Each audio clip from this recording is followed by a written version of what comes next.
manusia itu harus dipahami, tidak bisa cuma dijelaskan. Kalau alam semesta, dia bisa dijelaskan begitu saja. Orang yang dianggap punya daya tertentu dalam dirinya dan kemampuan daya tertentu ini dipercaya oleh para pengikutnya, sehingga mereka tunduk pada dia yang punya karisma, tanpa harus dipaksa oleh aturan, tanpa harus dipaksa oleh kekerasan, oleh kekuatan, tapi mereka tunduk gara-gara melihat karisma di orang ini. Kalau ada syarat 5 ini, berarti orang ini memang seorang yang karismatik. Mengaji Hening bersama Dr. Fahrudin Faiz. Mari kita simak. Rasional itu definisinya tidak selalu yang masuk akal dong. Karena rasionalitas itu jenisnya banyak. Ada rasionalitas praktis, ada rasionalitas teoritis, ada rasionalitas substantif, ada rasionalitas formal. Rasionalitas praktis itu cara menyimpulkan sesuatu ya secara pragmatisnya. Mungkin tidak masuk akal, yang penting jalan. Itu rasionalitas praktis. Misalnya di tengah jalan sabukmu putus, terus piye yo gantine, adanya tali rafia, ya sudahlah sementara pakai tali rafia, ditutupi pakai baju, yang penting celananya nggak melorot. Nah, itu rasionalitas praktis. Jadi yang penting butuhnya apa, gunanya apa, lakukan sesuatu yang langsung mengarah ke gunanya, tidak usah bulet. Itu rasionalitas praktis. Barang siapa membaca Al-Ikhlas 3 kali sama dengan baca Al-Quran seluruhnya, ya udah ngapain capek-capek khataman dari Al-Baqarah sampai Anas, dari Fatihah, sudah membaca Al-Ikhlas saja 3 kali. Itu rasional secara praktis. Tujuannya kan yang nilainya sama kayak khatam Al-Quran. Jadi segala yang kita lakukan dengan fokus pada tujuannya, bukan dasar-dasar rasional, dasar-dasar epistemologis, dasar-dasar aksiologisnya. Yang penting tujuannya apa. Itu rasionalitas praktis namanya. Lawannya rasionalitas teoritis. Kalau rasionalitas teoritis ini pakai mikir yang dalam. Ini yang biasanya disebut orang rasional dalam praktek sehari-hari, itu maksudnya rasionalitas teoritis. Yang masuk akal dong. Pakai analisis, deduksi, induksi, itu rasionalitas teoritis namanya. Pakai dasar-dasar rasional. Ada lagi rasionalitas substantif. Kalau rasionalitas substantif ini semacam gabungan antara teoritis dan praktis. Sebenarnya isinya teoritis tapi diorientasikan untuk praktis. Substansinya aja. Tidak usah jelimet pakai kembang-kembangannya mikir. Rasionalitas teoritis itu kadang-kadang melebar kemana-mana, tidak jelas orang harus melakukan apa. Tapi rasionalitas substantif yang mikir pakai akal ya, tapi jelas setelah itu harus melakukan apa, hasilnya apa. Itu namanya rasionalitas substantif. Bukan sekedar teoritis atau tidak ujuk-ujuk praktis, tapi semacam gabungan dari keduanya, namanya rasionalitas substantif. Ada lagi yang ketiga namanya rasionalitas formal. Rasionalitas formal itu kayak kamu memenuhi aturan. Misalnya kuliah pakai sepatu, itu kan mungkin secara teoritis kamu susah nyambungnya. Hubungannya apa Pak kuliah sama sepatu? Apa kalau nggak pakai sepatu ilmunya nggak bisa masuk? Kamu kan judek mikir itu sejak dulu, mau protes tapi rawani. Nah, jangan khawatir kalau kamu pakai sepatu, itu ya tetap rasional kok. Namanya apa? Rasionalitas formal. Karena mungkin di kampusmu ada aturan formal yang mewajibkan mahasiswa harus pakai sepatu, tidak boleh pakai kaos oblong misalnya. Cuma tidak ada larangan celana. Jadi kuliah harus pakai celana itu kelihatannya tidak ada. Kalau pakai sepatu yang ada. Jadi kamu boleh besok kuliah nggak pakai celana. Kan nggak ada aturannya. Nggak pakai celana, pakai baju yang bagus dan ya pakai sepatu. Oke, itu rasionalitas formal namanya. Demo harus selesai jam 6, maghrib tit harus bubar. Terus kamu tanya dalilnya. Dalilnya mana? Dasarnya apa? Rasionalitasnya di mana? Justru kalau malam itu nggak panas, kita lebih semangat demonya.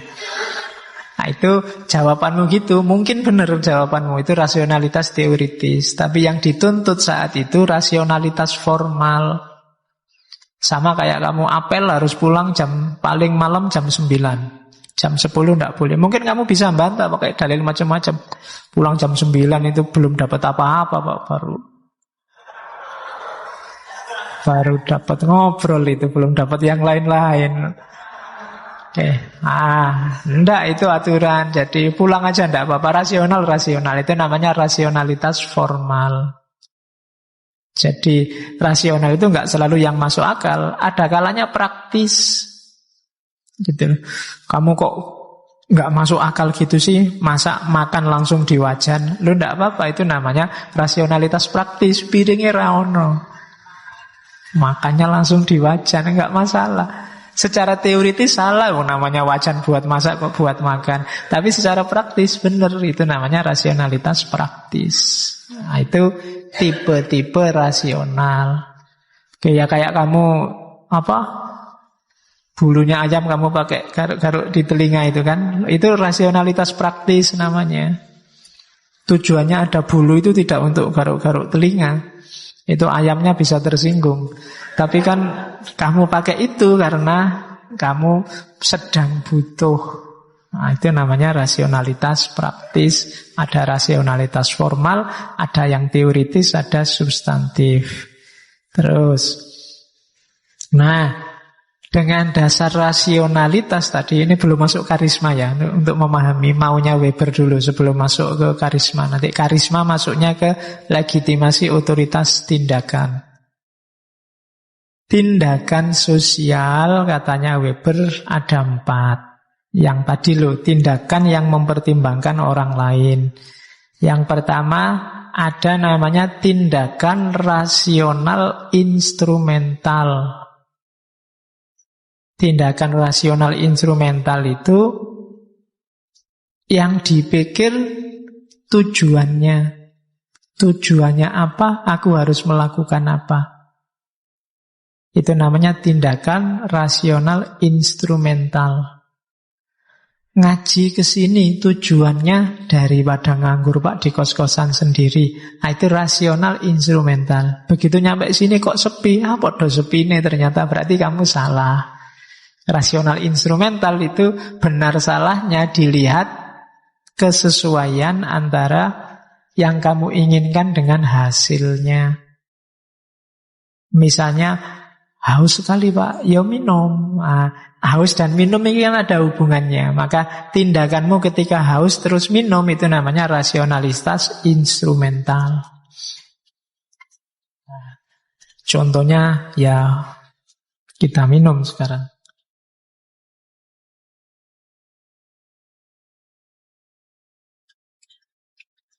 Yang kedua, tindakan rasional berorientasi nilai.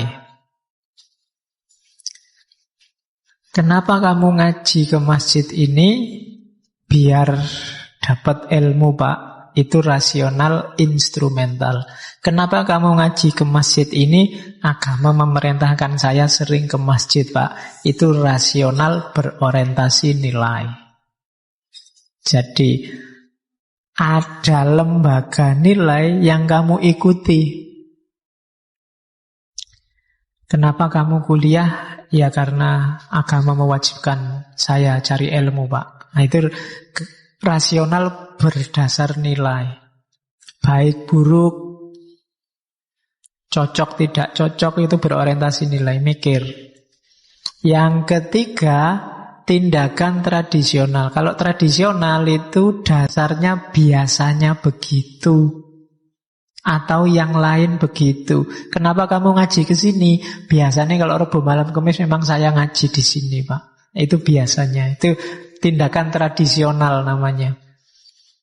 Ya masyarakat, kenapa kalau tiap bulan tertentu ada nyadran, biasanya begitu. Nah, itu namanya tindakan tradisional. Kalau berorientasi nilai, itu disebutkan dalam kitab A, B, C bahwa bulan ini adalah bulan sakral. Itu rasionalitas berorientasi nilai. Kalau rasional instrumental, kenapa diadakan nyadran? Itu kesempatan kita ketemu orang-orang sekampung, saling silaturahim. Nah, itu rasional instrumental. Yang terakhir, tindakan afektif. Kalau tindakan afektif itu tindakan yang dipengaruhi perasaan. Kenapa kamu pukuli dia? Saya marah ya Pak sama dia. Kenapa kata-katamu sepedas itu? Perilakunya juga pedas ya Pak. Itu afektif. Marah, cinta, benci, apalagi semua jenis tindakan yang lahir karena dorongan perasaan, itu namanya tindakan afektif. Kenapa kok kamu rajin banget ngaji ke sini? Saya suka banget ya Pak sama takmirnya. Yang itu loh Pak. Nah, itu namanya berarti kamu ke sini itu tindakan afektif. Jadi ngaji ini bisa 4 tindakan sekaligus. Kalau niatmu ngaji, Pak saya ingin dapat wawasan baru, itu rasional instrumental. Kenapa kamu ngaji? Karena saya manut perintahnya agama saya untuk selalu nyari ilmu di mana-mana. Itu berorientasi nilai. Kalau kenapa kamu ngaji? Biasanya juga gitu kok Pak, ngapain pakai ditanyain segala, sudah tradisi begitu. Itu berarti yang ketiga. Tapi kalau saya suka sekali Pak ngaji di masjid itu Pak, tehnya itu loh khas. Nah, itu berarti tindakan afektif. Ada rasa ikut bermain di situ. Jadi itu namanya tipe tindakan sosial. 4-4-nya kan melibatkan orang lain. Oke, dilanjutkan.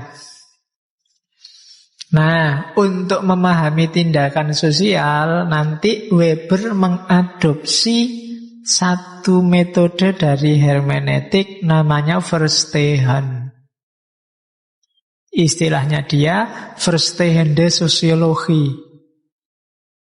Jadi metode memahami manusia tidak boleh disamakan dengan metode memahami benda, metode memahami mesin, memahami alam yang eksak. Tidak boleh disamakan. Manusia itu khas. Ini yang punya sebenarnya hermeneutik nanti diadopsi oleh Weber untuk memahami fenomena sosial. 2 orang yang membawa metode Verstehen ini ke dunia sosial dan dunia sejarah, yaitu Weber dan Wilhelm Dilthey.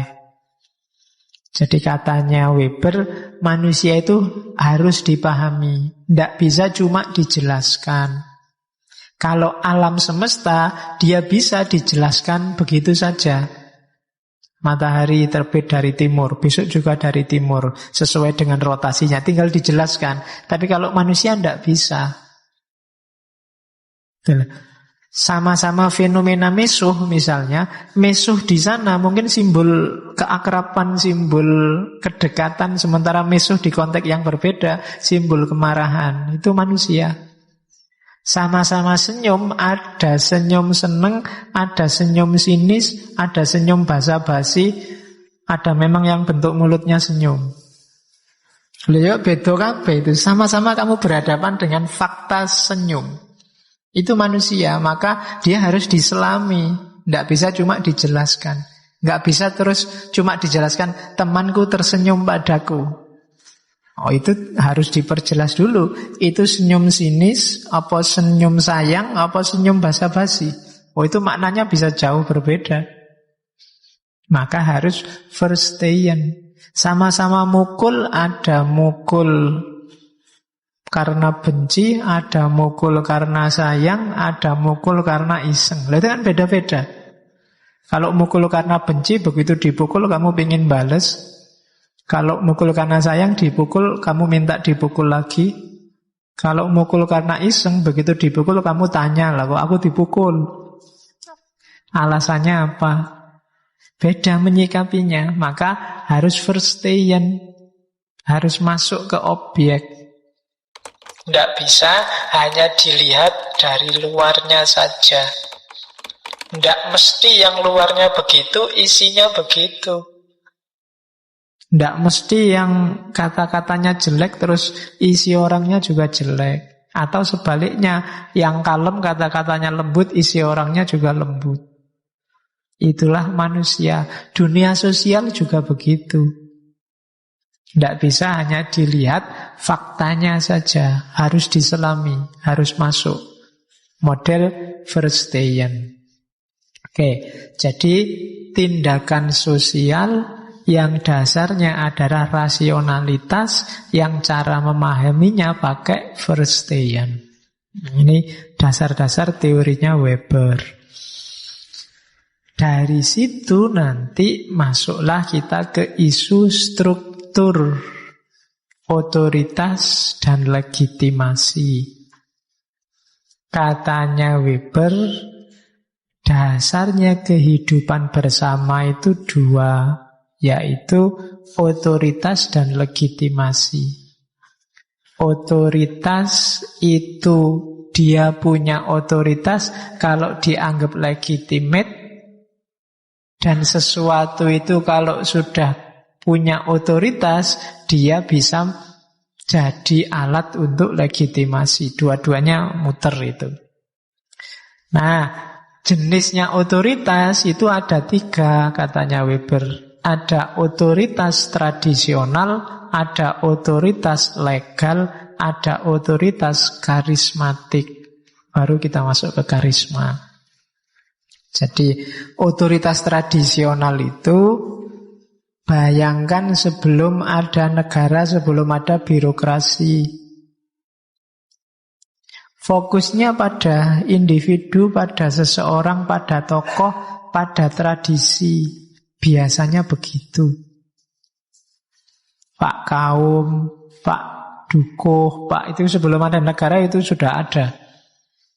Orang yang mimpin urusan religius, orang yang mimpin urusan desa, itu otoritas-otoritas tradisional. Ketua suku itu otoritas-otoritas tradisional. Yang sebelumnya memang menguasai. Dasarnya bukan rasional, dasarnya ya tradisi, afeksi, seperti yang disebut di atas. Jadi strukturnya struktur lama. Ada yang modern namanya otoritas legal. Kalau otoritas legal itu ya yang sah secara birokratis hari ini. Hari ini kan ada lembaganya, ada administrasinya, ada undang-undangnya. Nah, ini yang punya otoritas yang ini. Orangnya hanya pelaksananya. Itu namanya otoritas legal. Kita tidak boleh menentang Pancasila. Itu Pancasila jadi punya otoritas legal. NKRI harga mati. Nah, itu otoritas legal. Ya meskipun sebaiknya kita ganti jangan harga mati ya, NKRI harga hidup aja. Biar hasilnya tidak mati-matian kita. Biar enak. Kayak Indonesia tanah airku, tanah tumpah darahku. Itu kan tidak enak. Konotasinya darahnya tumpah terus. Kita NKRI harga hidup kita. Yang ketiga yang kita bahas hari ini, otoritas karismatik. Karisma itu semacam seseorang. Orang yang dianggap punya daya tertentu dalam dirinya, dan kemampuan daya tertentu ini dipercaya oleh para pengikutnya, sehingga mereka tunduk pada dia yang punya karisma. Gampang-gampangannya itu.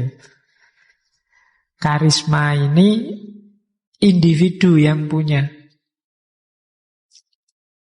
Jadi karisma itu orang tunduk tanpa harus dipaksa oleh aturan, tanpa harus dipaksa oleh kekerasan, oleh kekuatan, tapi mereka tunduk gara-gara melihat karisma di orang ini.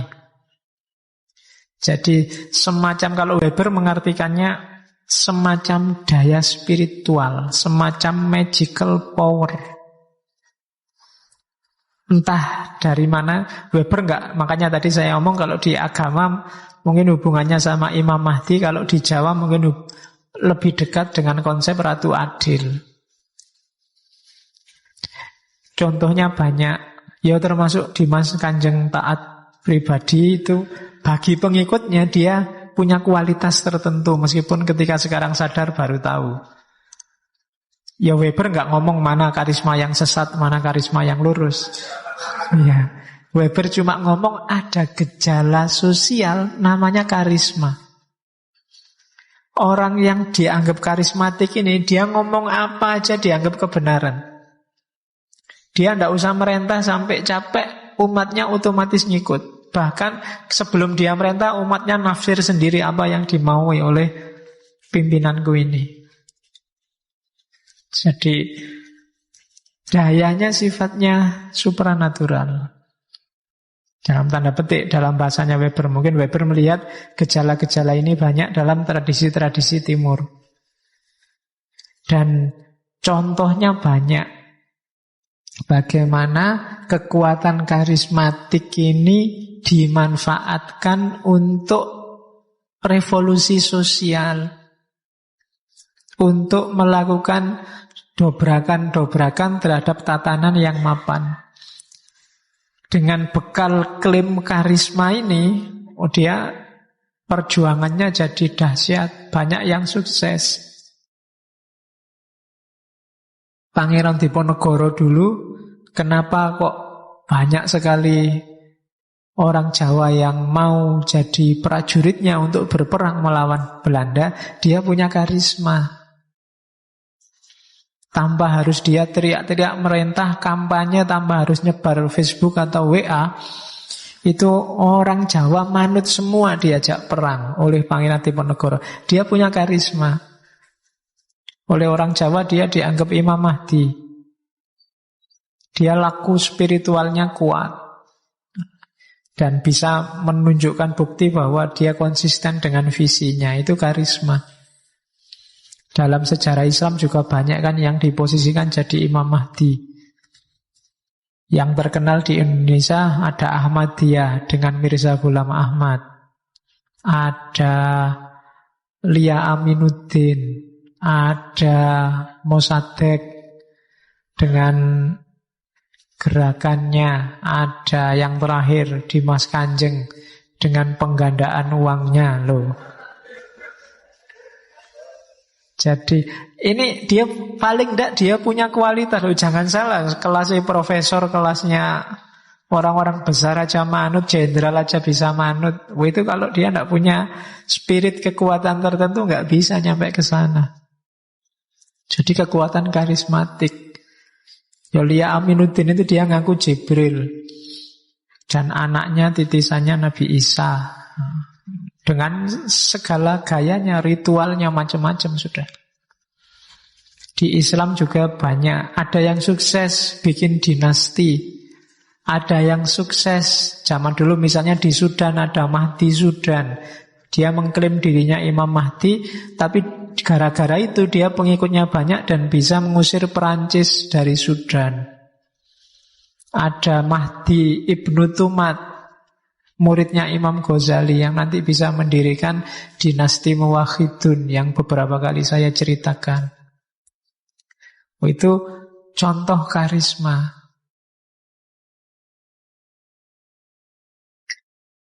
Seorang karisma dengan perjuangannya, cirinya 5 biasanya. Yang pertama, dia dianugerahi kemampuan luar biasa. Harus ada ininya. Kalau nggak punya ini, tidak akan orang percaya. Harus kelihatan keluar biasaannya dia.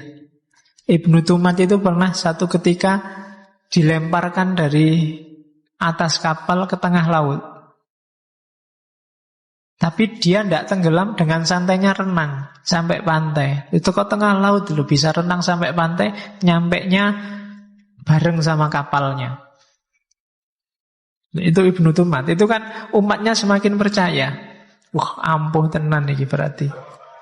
Loh ya persis kayak Dimas Kanjeng, tangannya ditaruh di belakang aja, ke depan hasilnya uang terus loh. Ya kan? Ya banyak cerita-cerita kedahsyatan. Itu salah satu contoh. Ya meskipun tidak harus sifatnya vulgar. Kadang-kadang juga sifatnya intrinsik, tidak kelihatan. Mungkin kata-katanya bikin orang tergetar. Itu juga sejenis kemampuan luar biasa.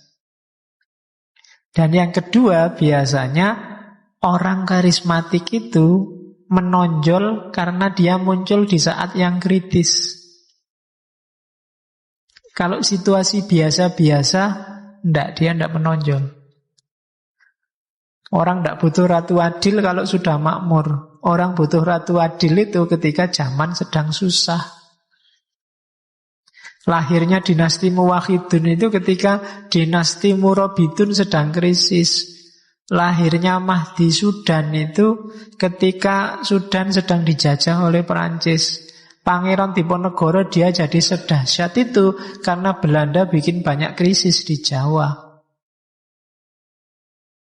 Jadi dia munculnya dalam keadaan krisis.